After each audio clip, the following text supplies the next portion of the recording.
ओम श्री सच्चिदानंदाय नमः। एक रोज़ इरशाद हुआ कि जब हमारे वालिद बुजुर्गवार अर्थात पूज्य पिता की उम्र 5 वर्ष की हुई तो हस्वे दस्तूर अर्थात नियमानुसार उनकी पट्टी पूजवाई गई और संस्कृत विद्या का आरंभ हुआ। थोड़े अरसे ही में खूब विद्या हासिल कर ली। आपकी शादी रामधन पांडे चंद्रात्रे गोत शकना निवासी मांझी इलाका नंदपुर जिला सारण की लड़की से हुई थी।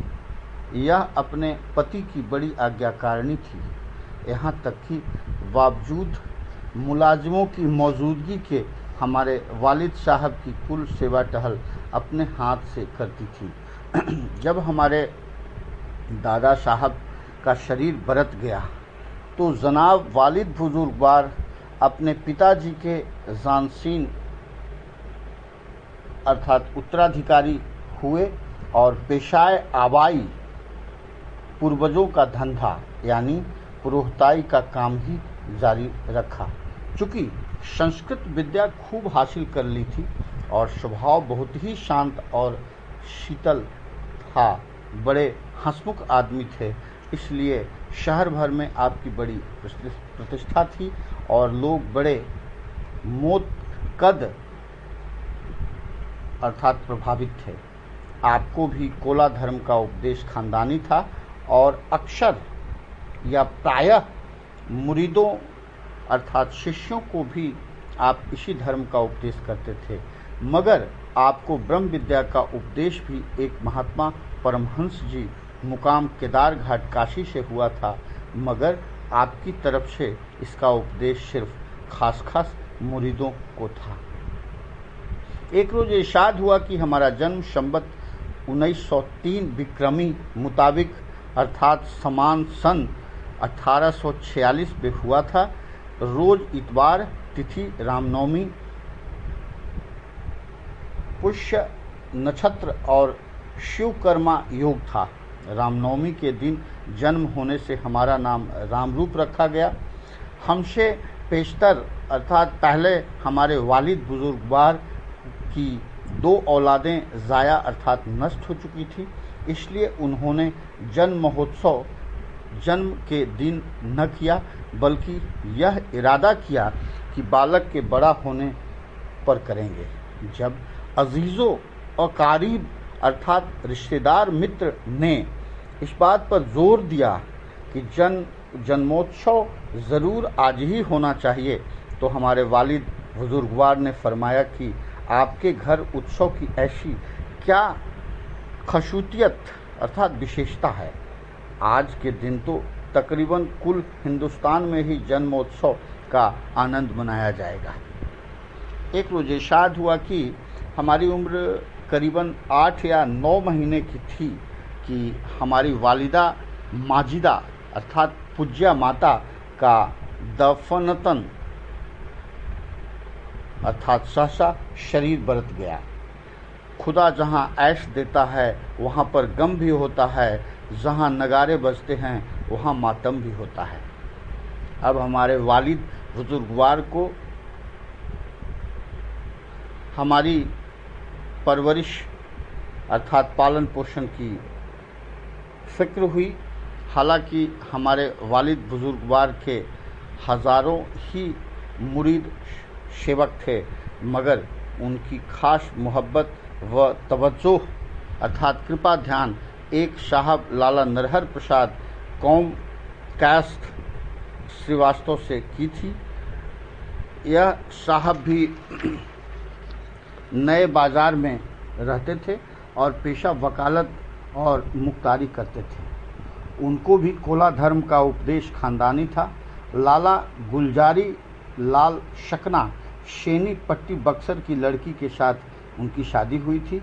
स्त्री व पुरुष दोनों बड़े भक्त और साधु सेवी थे और अपने गुरु यानी हमारे वालिद माजिद पूज्य पिता के बड़े मोत्कद अर्थात भक्त थे। लाला साहब के बड़े भाई लाला कृष्ण मोहन लाल जी महाराज बेतिया के मुख्तार थे। उनका भी पाठक जी पर बड़ा एतकाद यानी श्रद्धा था। लाला नरहर प्रसाद के सिर्फ एक लड़का हमसे करीबन 6 माह बड़ा था। कज़ाकार यानी दुर्भाग्यवश हमारी वालिदा साहब यानी माता जी के इंतकाल यानी स्वर्गवास से 1 माह पेशतर वह फौत अर्थात स्वर्गवास हो गया। इसलिए हमारे वालिद साहब ने हमारी वालिदा माजिदा की वफ़ात यानी मृत्यु के बाद हमको लाला साहब के सुपुर्द कर दिया, ताकि हमारी परवरिश भी बखूबी हो जाए और उनका भी गम गलत हो जाए। लाला साहब और उनकी शीलवती स्त्री ने भी हमारी परवरिश व शरो चश्म यानी सिर आँखों पर कबूल कर ली। अलगरज हमने कायस्थनी माई का दूध पीकर ही परवरिश पाई और वे दोनों हमको अपने हकीकी यानी सगे बच्चे से भी ज़्यादा अजीज़ रखते थे और ऐसा लाड़ चाव करते थे कि हमको कभी अपने माता पिता का अकस्मात भी चितवन न हुआ। लाला साहब ने एक बांदी मुशम्मा यानी श्रीमती मिरचिया और उसके लड़के दिल सिंगार को हमारी दास्त यानी देख रेख के लिए मुकर्रर यानी नियुक्त कर दिया था। उन दोनों ने भी हमारी बहुत सेवा टहल की। एक रोज़ इरशाद हुआ कि हमारे वालिद बुजुर्गवार के शिष्यों में जैसे प्रेमी लाला नरहर प्रसाद थे, वैसे ही उनके सत्संगियों और रफ़ीकों यानी मित्रों में से लाला देवी प्रसाद कौम कायस्थ, आमिष्ट, कुल धर्मी, शर रस्तादार, फौजदारी थे।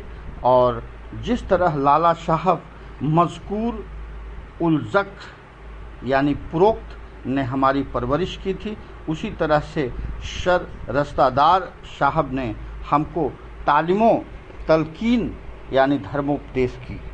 चूँकि लाला साहब व शर रस्तादार साहब हर दो असहाब यानी दोनों महाशय कायस थे और उन लोगों में वज़ाए हिंदी व संस्कृत के फ़ारसी व अरबी का ज़्यादा रिवाज था। इसलिए जब हमारी उम्र 4 बरस और 4 महीने की हुई, उस वक्त हमारी फ़ारसी व अरबी तालीम शुरू हुई और जनाब शर रस्तादार साहब की तवज्जह और कोशिश से बहुत जल्द हसूल मुद्दा अर्थात उद्देश्य प्राप्ति के बाद तहसीले इल्म यानी ज्ञान प्राप्ति खत्म हुआ। दिगर यानी इसके अतिरिक्त लाला साहब के यहाँ शबो रोज़ अर्थात दिन रात मामला मुकदमा का ही चर्चा रहता था या मुवक्किलों का हुजूम या खाने बनाने और तैयार करने की गुफ्तगू यानी बातचीत हुआ करती थी, क्योंकि लाला साहब को उम्दा व नए खानों का बहुत शौक़ था। हमेशा नए नए खाने बनाने की तरकीबें मालूम करना और फिर उनके मुताबिक खाने तैयार होने।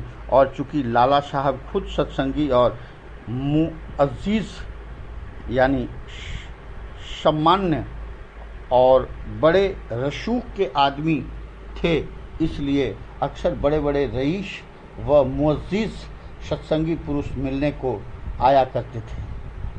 सज्जन पुरुषों की गुफ्तगू और सोहबत से हमको बहुत लाभ होता था। एक रोज़ इरशाद हुआ कि संवत 1908 में जब हमारी उम्र 5 बरस की थी, तब हमारे वालिद बुजुर्गवार ने भी चोला यानी शरीर त्याग दिया। वालिदा साहिबा की वफ़ात यानी मृत्यु का तो हमको होश ही क्या था, अलबत्ता वालिद बुजुर्गवार की वफ़ात का ज़रूर ख्याल है। लाला साहब और उनकी धर्मपत्नी ने इस नाज़ो मोहब्बत स्नेह प्रेम से परवरिश की कि भूल कर भी वालिदैन यानी माँ बाप की याद आने का मौका यानी अवसर न मिला। लाला साहब को ख्याल था कि जो हसरत व अरमान अर्थात अभिलाषा आकांक्षा हमारे वालिदैन हमारी तरफ से अपने दिल में ले गए हैं, उनको यह बखूबी अंजाम देकर उनकी रूह यानी आत्मा को तसल्ली बख्शेंगे। मगर कुदरत को यह बात मंजूर न थी। उसने तो हमको अपने काम के लिए पैदा किया था, इसलिए सबकी सरपरस्ती और साया से निकालकर अपने ही साया में ले लिया। एक रोज़ इरशाद हुआ कि एक मुसम्मी यानी शुभ नाम पंडित भैरव शुक्ल शकना खलपुरा जिला सारण हमारे वालिद बुजुर्गवार के पास रसोइये थे, मगर बाद में उन्होंने जनाब वालिद साहब से विद्या भी पढ़ी और दिगर यानी अन्य अशगाल यानी रुचियों की बाबत भी उनको उपदेश हुआ। गोया शिष्य का संबंध हो गया था और कुछ रिश्तेदारी भी थी। इसकी वजह से हमारे पिताजी को मामा कहकर पुकारते थे। गुरुदक्षिणा की कार्रवाई और हमारा यज्ञोपवीत संस्कार उन्होंने ही कराया था। यह हमारा द्विज संस्कार करीबन 9 बरस की उम्र में हुआ था। यह हमको राम नारायण के नाम से पुकारते थे। एक रोज इरशाद हुआ कि संबत 1917 में जब हमारी उम्र 14 वर्ष की थी, उस वक्त हमारे फिदर रज़ाई यानी पोषक पिता जनाब लाला नरहर प्रसाद साहब का भी स्वर्गवास हो गया। उनकी वफ़ात यानी देहांत का हमको बहुत रंज हुआ। एक रोज़ इरशाद हुआ कि हमारे वालिद साहब को परमहंस केदार घाट काशी वालों से ब्रह्म विद्या का उपदेश मिला था, इसलिए परमहंस जी अक्सर उनके पास आया करते थे। और चूँकि लाला साहब ने पाठक जी से उपदेश लिया था, इसलिए परमहंस जी की लाला साहब के यहाँ भी आम दो रफ्त यानी आना जाना थी। बाद वफ़ात यानी मरने के बाद लाला साहब जब तक उनकी स्त्री जिंदा रहीं, उस वक्त तक परमहंस जी महाराज की आमदोरफ्त बराबर जारी रही। इन महात्मा की निस्वत यानी विषय में ज़्यादा हालात तो हमको मालूम न हो सके, मगर यह बड़े कामिल यानी निपुण बुजुर्ग थे और हमसे बड़ी मोहब्बत करते थे और हापू बाबा के नाम से बुलाया करते थे। सबसे पेशतर ब्रह्म विद्या और ब्रह्म ज्ञान का उपदेश और फ़ैज़े वातिनी यानी अंतः लाभ हमको इन बुजुर्ग से ही हुआ था। एक रोज़ इरशाद हुआ कि जनाब लाला नरहर प्रसाद जी की वफ़ात यानी देहांत के बाद एक मर्तबा परमहंस जी महाराज तशरीफ़ लाए, तो हमने अपना मुद्आए दिली यानी मनोरथ उन पर जाहिर अर्थात व्यक्त कर दिया और ऐसी ख्वाहिश अर्थात इच्छा जाहिर की कि मेरा इरादा गृहस्थ आश्रम न करके साधु होने का है, आपकी क्या आज्ञा है। यह सुनकर फरमाया कि भाई हापू, देखो दुनिया में जो काम सिलसिला और कायदा यानी विधि विधान से किया जाता है वही उम्दी और खूबी के साथ होता है। तुम्हारा ब्रह्मचर्य अब करीब करीब पूरा हो चुका है। पहले गृहस्थ आश्रम में दाखिल होवो, उसके बाद वानप्रस्थ, फिर सन्यास का मुजाइका यानी हानि आपत्ति नहीं। यह साधु होने की तुमको अभी से क्या सूझी। देखो गृहस्थ बंधन नहीं है। जो दिल से इसको झूठा समझकर इंसाफ और मेहनत से धन पैदा करता है और मुनासिब तौर पर अखराजात यानी खर्चे और हाजतमंदों की हाजत यानी ज़रूरत रफ़ा यानी पूर्ति करता है, अपने मुताल्लिकीन यानी संबंधियों की खिदमत मशीते इज़्ज़ती यानी ईश्वर इच्छा समझकर बतौर फ़र्ज अदा करता है, वह भी आज़ादी है। गृहस्थ आश्रम के बराबर हमने तो कोई आश्रम और धर्म देखा न सुना। ज़माने में स्त्री ग्रहण करके पुत्र पैदा करके कामदेव की अग्नि को बुझा के तीसरे दर्जे में वानप्रस्थ के बाद संन्यास अख्तियार करे। जो ऐसा नहीं करते वे अक्सर नाजायज़ फेल यानी कर्म के मर्तकब यानी कर्ता होते हैं। बगैर गृहस्थ के जो सन्यासी हो जाते हैं और आखिर में संसार के आनंद देखकर स्त्री कलाल यानी गौरव पर नहीं रहते, उनका सन्यास भी खराब हो जाता है और दुनिया का लुप्त भी हाथ से जाता रहता है। उन पर यह मिशल शादिक यानी घटित आती है कि धोबी का कुत्ता घर का न घाट का, या अजी शो रांदह व अजा शो दर मांदा। इस ओर से धुतकारा हुआ और उस ओर ना जाने की योग्य। जो शुरू में संन्यास अख्तियार करते हैं वे गलती पर हैं, क्योंकि कानून कुदरत यानी प्राकृतिक नियम के खिलाफ करते हैं। जो डंडा पहला लगेगा वह जरूर गिरेगा। काम बड़ा बलवान है। देखो, विश्वामित्र जी ने पहले 3000 बरस तक निराहार इबादत यानी उपासना की और बड़े जितेंद्रिय थे, मगर मेनका अप्सरा को देखकर आशिक हो गए, जिससे शकुंतला लड़की पैदा हुई। पाराशर जी ने मतोश्री नामी मल्लाह यानी नाविक की लड़की से भोग किया। ब्रह्मा जी अपनी लड़की के पीछे भागे। हालांकि ये दरअसल आरात यानी दृष्टांत हैं, मगर इन तमशीलों यानी उदाहरणों से तुम इस नतीजे को हासिल करो कि अव्वल गृहस्थ आश्रम ही दुरुस्त है। मैंने अर्ज किया कि आपका फरमाना दुरुस्त और बजा है और मुझको भी गृहस्थी से कोई नफरत नहीं है, मगर जहाँ तक मैंने देखा और विचारा है, इसमें कोई सार नहीं मालूम होता। मोह में फंसकर दिन दुखी रहना और भगवत भजन से विमुख रहकर जन्म व्यर्थ गंवाना है। हम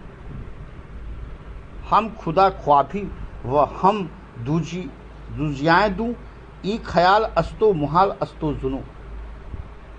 अर्थ यानी तू चाहता है कि तुझे प्रभु भी मिल जाए और दुनिया भी। यह केवल कल्पना है जो कदापि पूरी नहीं होगी। यह पागलपन मात्र है। जबलो शिमरे ना हरी जो संतन के मीत, वो दिन गिनती में नहीं गए वृथा सब बीत। यह जंजीरे उल्फत यानी प्रेम पाश निहायत ही सख्त है। इसमें पैर न पड़े जब तक ही खैर है, वरना फिर इसका काटना मुहाल यानी कठिन, बल्कि नामुमकिन सा यानी असंभव हो जाता है। तद हरेब बिरजते यद हरेब अब्रजेत, यानी जिस दिन वैराग्य हो उसी दिन संन्यास हो जाए, क्योंकि न जाने फिर क्या विघ्न हो जाए। दिगर यानी अन्य विषयों के पास रहने से जितना वे आकर्षित करते हैं उतना दूर से नहीं करते, इसलिए निर्वेद दशा में गृह परित्याग कर देना ही उत्तम है। क्योंकि शादी विवाह करके बुढ़ापे में स्त्री वगैरह का संतोषण करके सन्यासी होना बड़ी दुर्लभ बात है। और दूसरे, स्त्री के भी संतोष का क्या ठिकाना है, क्योंकि पत्नी के निकट पति सदा युवा है, चाहे वह कितना ही बूढ़ा हो गया हो, मगर उसकी स्त्री उसका अलहदा होना हरगिज यानी कदापि मंजूर न करेगी। गृहस्थ आश्रम में रहकर रेशम के कीड़े की सी मिसाल हो जाती है, जैसे वह अपने अंदर से एक तार निकालता है और उसकी गोली अपने ऊपर बनाकर उसमें कैद होकर हलाक यानी हताहत होता है। इसी तरह इंसान अपने दिल से ख्वाहिशात यानी कामनाओं और अभिलाषाओं के तार निकालकर अपने को कैद कर लेता है और बला में गिरफ्तार हो जाता है। और गृहस्थ आश्रम के में ये बातें लाजिमो मलजूम यानी अवश्यम भावी हैं। अगर आप यह कहें कि आज़ादी और गिरफ्तारी का बाइश यानी कारण इंसान ही का दिल है, आश्रम पर इसका कोई इन्हसार यानी निर्भर नहीं, सो आप अच्छी तरह जानते हैं कि वैराग्य और अभ्यास से जब तक दिल अच्छी तरह काबू में न कर लिया जाए, उस वक्त तक मुमकिन नहीं कि गृहस्थ में फंसकर मुब्तिला न हो। ज़रूर हो, अलबत्ता जब ज्ञान पूरा हो जाए और अभ्यास से उसको काबू में कर ले, उस वक्त कोई मुजाइका नहीं। ख्वाब यानी चाहे गृहस्थी में रहे, ख्वाब सन्यासी हो जाए। इसलिए इस जालिम को काबू में किए बगैर गृहस्थ होने में मुझको अंदेशा अर्थात संदेह है। एक दिल में उल्फतें दो दो क्षमा शक्ति नहीं। दोहा भी है, कबीरा मन तो एक है भावे जहाँ लगाए, भावे हरि की भक्ति कर भावे विषय कमाए। और फिर जिंदगी का भी कौन कयाम यानी ठिकाना है। किसी ने कहा है, इस दम का करे भरोसा कौन बसे, जबकि दम भर न खुद है शब्द इसे। और की फिक्रे माश जिक्र खुदा याद रफ्तगा, दो दिन की जिंदगी में भला कोई क्या करे। यानी इस शेर का अर्थ यह है कि इंसान का जीना दो दिन के समान है और इन दो दिनों में आर्थिक चिंता, भगवान नाम का जप और गुजरे हुओं की स्मृति, आखिर इंसान क्या करे क्या न करे। इसलिए एक वक्त में एक ही काम दुरुस्त यानी ठीक हो सकता है। दुविधा में दोनों गए माया मिली न राम। दोनों तरफ देखने से यह हालत होती है बहारे वागे दुनिया चंद रोज, देख लो इसका तमाशा चंद रोज। पूछा लुकमा से जिया तू कितने दिन, हंसते हसरत मल के बोला चंद रोज। कब्र में रख करके यूं बोली कज़ा, अब यहाँ तुम सोते रहना चंद रोज। गाफिलों यादे इलाही चाहिए, इस जहाँ में है बसेरा चंद रोज। यह सुनकर परमहंस जी ने फरमाया कि भाई साधु नागोया यानी अप्रकट रूप से दुनिया भर की जिम्मेदारी सिर पे लेता है। जो तुम्हारा ये ख्याल है कि साधु होने से कोई चिंता न रहेगी, यह भी दुरुस्त नहीं है, क्योंकि अलावा और बातों के मुख्य चिंता खाने पहनने की हुआ करती है। इससे न गृहस्थी वरी यानी मुक्त है और न साधु आजाद। मैंने अर्ज किया कि यह अमर यानी तथ्य दोनों आश्रमों के वास्ते हैं, तो लाजमी यानी अनिवार्य, मगर साधुओं को इसकी चिंता की चंदा अर्थात तनिक भी ज़रूरत नहीं है। कार साजे माँ बह फिक्रे कार्य माँ, फिक्र मादर कार्य माँ आजार माँ। अर्थ, हमारा काम बनाने वाला यानी प्रभु स्वयं हमारा काम बनाने की चिंता में है। अतः अपने काम के लिए चिंतित होना मुफ्त का रोग है। चिंता ना कर अचिंत रह, तोरी चिंता मैं कीन, नया रोज रोजी नई, कब तक तू है दीन। क्योंकि गृहस्थ आश्रम में तो अलावा अपने शरीर के अपने मुलातलिकीन अर्थात संबंधियों की परवरिश वगैरह लाजिम ही नहीं बल्कि फ़र्ज है, और इसमें तो सिर्फ अपना ही शरीर है। जिस तरह से चाहा रखा, मिल गया तो खा लिया, वरना हरी इच्छा। यह कोई ज़रूरी बात नहीं है कि फ़कीर होकर भीख ही मांगें और गृहस्थियों की कमाई में अपना साझा समझें। परमहंस जी ने फरमाया कि अच्छा, आप तो कुछ उद्योग करें नहीं और भीख मांगे नहीं, फिर खाएं क्या। मैंने अर्ज किया कि कंदमूल फल फूल अलावा इसके परमात्मा ने सैकड़ों तरह की नवालत अर्थात पदार्थ और उसमें गल्ला यानी अनाज की किस्म की चीज़ें, खुदरो यानी उद्भिज पौधे इंसान के वास्ते पैदा किए हैं। कुछ भी खा लिया। यह भी कोई ज़रूरी बात है कि हलवा, कलाकंद और मज़ेदार खाने ही हों तभी ज़िंदगी बसर हो। क्या इनको खाकर आदमी जिंदा नहीं रह सकता? जिस तरह से इस शरीर को रखना चाहो रह सकता है। दूसरे खाना पीना आबोदाना अर्थात जल अन्न के मुतालिक होता है। जहाँ इस शरीर के निमित्त होता है वहाँ से खुद ब खुद पहुँच जाता है। चना पहन ख्वाने करम गुस्तरक की शिमुर्ग दरकाफ रोजी खुरत। अर्थ, उसने अपनी कृपा का दस्तरख्वान अर्थात भोजन के लिए बिछाया जाने वाला कपड़ा इस तरह फैला रखा है कि शिमुर्ग यानी एक पक्षी कौहे काफ अर्थात एक पहाड़ पर रहकर भी अपनी रोजी रोटी पा लेता है। परमहंस जी बोले कि निश्चय हो जाना आसान बात नहीं है और फिर सबसे बढ़कर संस्कार होता है। बंदा ने अर्ज किया कि मैंने तो अपना निश्चय ही जाहिर किया है। अब रही संस्कारों की बात, सो उनसे भी मेरी बात पुख्ता अर्थात दृढ़ होती है, क्योंकि वालिदैन अर्थात माता पिता और स्त्री और नाबालिग अर्थात अवयस्क औलाद की मौजूदगी में साधु होना ममनुआ अर्थात निषिद्ध है। क्योंकि अव्वल पहला तो उन लोगों की परवरिश वाजिब अर्थात अनिवार्य व फर्ज होती है।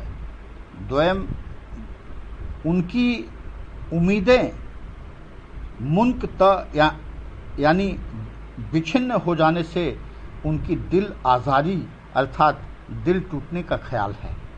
किसी को कल पाकर आप कब कल पा सकता है, इसलिए जब तक उनका संतोष न हो मनुष्य को सन्यासी होना उचित नहीं। मगर मैं उन कुल बातों से बड़ी अलजी जम्मा अर्थात कर्तव्य मुक्त हूँ, क्योंकि माता और पिता का तो पेशतर अर्थात पहले ही शरीर बरत गया और स्त्री और पुत्र का तो अभाव ही है। अब संस्कारों में बाकी क्या रह गया? दिगर अर्थात अन्य आप खुद रोशन ज़मीर अर्थात जागृत आत्मा हैं। बाकी मामला का आप खुद मुलाहिजा फरमा लें, क्योंकि मुझको इसकी कुछ ज़िद नहीं है, बल्कि कुदरत ने जो सूरतें अर्थात हालात पैदा की हैं उनसे मालूम होता है कि उसने किसी खास काम के लिए ही इस शरीर को पैदा किया है। जैसी हो भवितव्यता वैसी उपजे बुद्ध, होनहार हृदय वशे विसर जाए सब शुद्ध। यह सुनकर परमहंस जी बड़ी देर तक खामोश बैठे, कुछ सोचते रहे।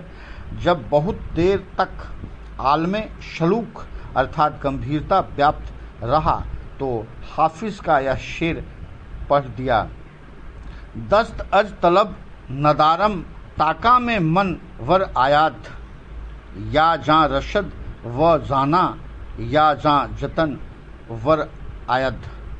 अर्थ, जब तक मेरी मुराद पूरी न हो जाए मैं अपनी आकांक्षाएं नहीं त्यागूंगा, या तो मेरे प्राण मेरे महबूब अर्थात प्रभु तक पहुंच जाएं, या फिर यह शरीर त्याग दें। यह सुनकर कहा कि खैर भाई हापू, अगर तुम्हारा ऐसा ख्याल है तो ऐसा ही सही, मगर एक अमर अर्थात बात तुमको भी माना अर्थात निषिद्ध है। वह यह है कि लाला नरहर प्रसाद और उनकी स्त्री ने तुमको बतौर फर्जंद यानी पुत्रवत पाला है और तुम्हारी हर तरह के खातिर और नाज वरदारी की है। अब चूंकि लाला साहब का शरीर बरत गया है और उनकी स्त्री का सहारा और भरोसा तुम्हारे ही ऊपर है, बल्कि अब बाहर भीतर सब जगह का इंतजाम और उनकी सेवा टहल तुम्हारा फर्ज है। जो बुजुर्गों के खिदमती होंगे वे तरुद्दत वो जन्नती होंगे। अर्थ, जो अपने बड़ों की सेवा सम्मान करेंगे वे निसंदेह परलोक में उचित स्थान पाएंगे। तात मात से प्राण धन कपट करे जो कोय, ताको तीनों लोक में कभी भलो नहीं होए। अलबत्ता उनका शरीर बरतने के बाद तुमको अख्तियार है कि जिस तरह से चाहो अपनी ज़िंदगी बसर करो। उपदेश के मुताबिक बातनी अर्थात आंतरिक कुल कार्रवाई करते रहो, मगर ज़ाहिरा तौर पे अर्थात स्पष्ट रूप से अलहदी दुरुस्त नहीं है, बल्कि अपना यह ख्याल भी उन पर जाहिर अर्थात व्यक्त न होने देना, वरना इस पीरा नासली अर्थात बुढ़ापे में उनकी मुफ्त दिल आज़ारी अर्थात मानसिक कष्ट होगी। मुबाश दर पे आज़ारों हर चह ख्वाई खून की दर तरीकते माँ गैर अजी गुनाहे निस्त। अर्थ, किसी को कष्ट पहुँचाने को उतारी मत हो और जो मन कहे वह कर कि हमारे धर्म में इससे बढ़कर और कोई पाप नहीं है। इसके बाद हमको परमहंस जी ने कुछ खास उपदेश किया और फरमाया कि हमने तो दिल मुड़कर साफ कर दिया है, माथा हजाम से मुड़वा लेना।